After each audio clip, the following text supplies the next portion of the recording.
আজ আমরা দেখব শান্তিপুরের বেশ কয়েকটি ঐতিহাসিক কালী পুজো, জানবো তাদের ইতিহাস, যাদের মধ্যে কোনো পুজো মোমবাতির আলোয়, কোনো পুজো মহিষ বলির মাধ্যমে, কোনোটায় আবার পুজো চলাকালীনই মায়ের রং করা, আবার কোনো পুজোর সাথে স্বাধীনতা সংগ্রামীদের সংযোগ, যাহা শান্তিপুরের এই পুজোগুলিকে অন্যান্য পুজোর থেকে আলাদা করে তোলে।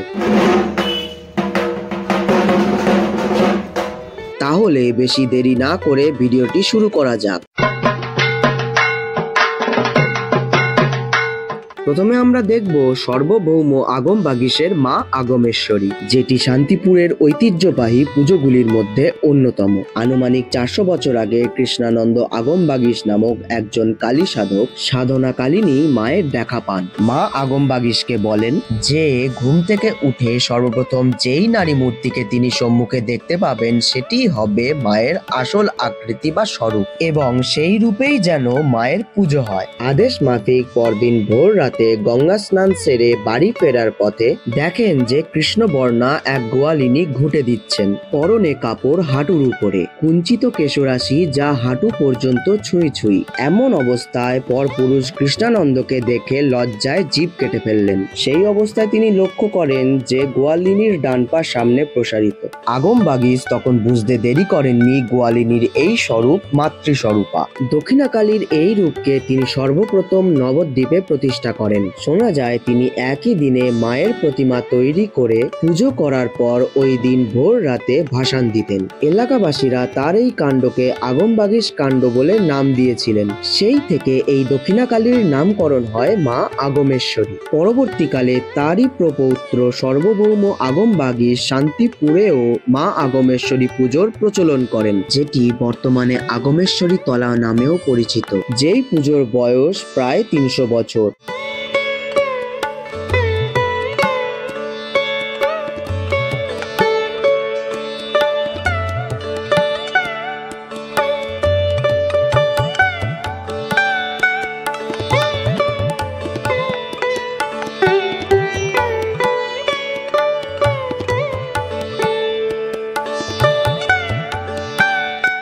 এরপর আমরা দেখে নেব মা বোমবাট কালীকে, যাকে বামাকালী হিসেবেও ডাকা হয়। না, এটা সেই বামাকালী না যার নাচ আপনারা দেখেছেন। আসলে এটি হলো শান্তিপুরের সর্বপ্রথম ডাকাত কালী পুজো, যেটি তৎকালীন সময়ে কিছু স্বাধীনতা সংগ্রামীদের হাত ধরেই প্রচলন হয়েছিল। ঘটনাটা ছিল 1946 সালে। সেই সময় গোটা বাংলা জুড়ে চলছে ভয়াবহ হত্যাকাণ্ড। সেই হত্যাকাণ্ডের হাত থেকে হিন্দুদের রক্ষার জন্য এগিয়ে আসেন গোপাল মুখোপাধ্যায়, অর্থাৎ আপনারা যাকে গোপাল পাঠা বলে চেনেন, যার ভাবাদর্শে অনুপ্রাণিত হয়ে শান্তিপুরে গড়ে ওঠে বোমবাট মিলিটারি সংগঠন। পরবর্তীকালে এই সংগঠনের লোকজনেরাই মা বোমবাট কালী পুজোর সূচনা করেন। বোমবাট কথাটির আক্ষরিক অর্থ হলো জলদস্যু। সেই জন্যে শান্তিপুরের স্বাধীনতা সংগ্রামীদের বোম বেটে বলা হতো। মায়ের নাম বামাকালী হওয়ার কারণ হলো মায়ের বাম পা শিবের বক্ষের উপর উপস্থিত। যদিও অন্যান্য কালী প্রতিমার ক্ষেত্রে আমরা মায়ের ডান পা শিবের বক্ষের উপর দেখতে পাই।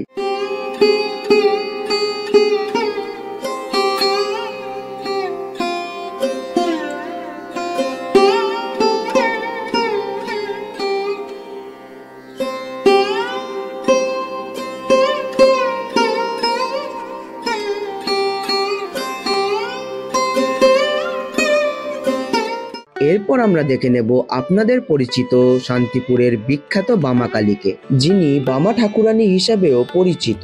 তৎকালীন সময়ে শান্তিপুরের বামা সাধক শ্রীধর চক্রবর্তী এই কালী মূর্তির প্রতিষ্ঠা করেন। এই ক্ষেত্রে বামা শব্দের অর্থ হলো বামাচার, অর্থাৎ সমাজের প্রচলিত নিয়মের বিরুদ্ধে গিয়ে মহাশক্তির সঙ্গে ঐক্য লাভের চেষ্টা। শোনা যায় তিনি গঙ্গার তীরে গভীর ধ্যান চক্ষুর আড়ালে নীলকায়া রক্তবর্ণা জিহ্বা, উন্মুক্ত হাসি কিন্তু চোখে অদ্ভুত করুণার ছাপ সম্পন্ন আদি পরাশক্তির আদেশ অনুযায়ী তিনি শান্তিপুরে ওই স্থানেই বামা কালী পুজোর সূচনা করেন। এক্ষেত্রেও মায়ের বাম পা শিবের বক্ষের উপর উপস্থিত। দক্ষিণা কালী ধ্বংসের প্রতীক হলেও বামা কালী রূপান্তরের প্রতীক। প্রতীক। অর্থাৎ অসৎ গুণকে ধ্বংস না করে সেটিকে সদ্গুণে রূপান্তরিত করাই হলো এই সাধনার মূল উদ্দেশ্য।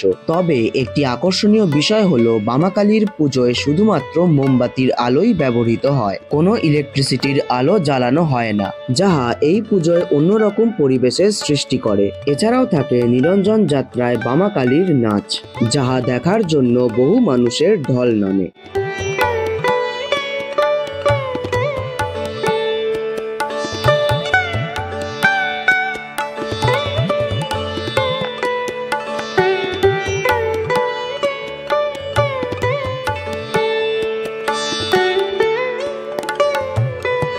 এরপর চলে এলাম আনুমানিক 350 বছরের পুরাতন মা মহিষকাগী মন্দিরে। যেই মন্দিরটি মায়ের স্বপ্নাদেশ অনুযায়ী রাজা কৃষ্ণচন্দ্র নির্মাণ করে দিয়েছিলেন। শোনা যায় বিয়ের রীতি মেনেই হয় মায়ের পুজো। মাকে পাটে তোলার সময় থাকে একাধিক নিয়ম রীতি। এক সময় এখানে মহিষ বলি এবং পরবর্তীকালে পাটা বলিরও প্রচলন ছিল, সেই জন্যে মায়ের আরেক নাম মহিষকাগী। তবে বহু বছর আগে মায়ের পুজো দেরিতে শুরু হওয়ায় বলিদানের সময় পেরিয়ে যায়। তারপর থেকে মায়ের পুজোয় বলি প্রথাকে বন্ধ রাখা হয়। পুজো শেষ হলে মা ভক্তদের কাঁধে চেপে যান নিরঞ্জনের উদ্দেশ্যে। এই নিরঞ্জনের সময় মাকে ভোগ হিসাবে দেওয়া হয় পান্তা ভাত, খয়রা মাছ ও রুই মাছের ভোগ।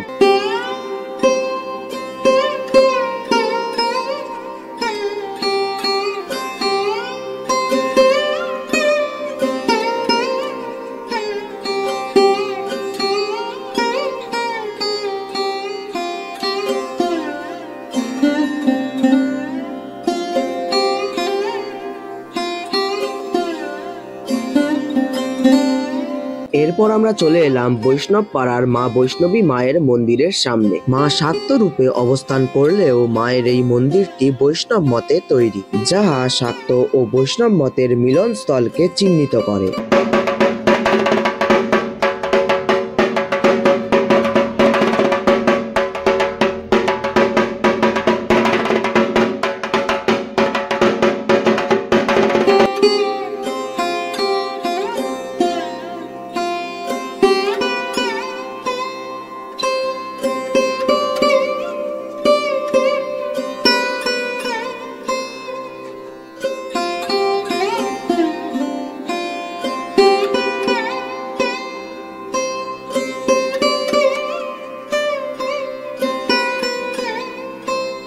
এইবার চলে এলাম আনুমানিক 383তম বর্ষে পদার্পিত দে বাড়িতে মা বুড়িমা মন্দিরের সামনে।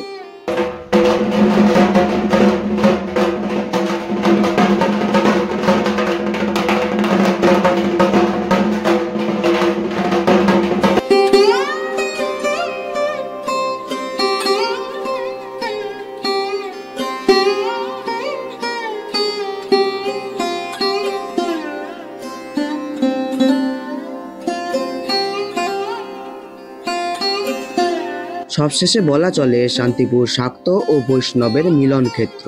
ভিডিওটি যদি ভালো লেগে থাকে তাহলে অবশ্যই লাইক এবং সাবস্ক্রাইব করে যাবেন। যদি এই বিষয়ে আপনাদের কোনো প্রশ্ন থেকে থাকে তাহলে অবশ্যই কমেন্ট বক্সে জানাবেন। ধন্যবাদ।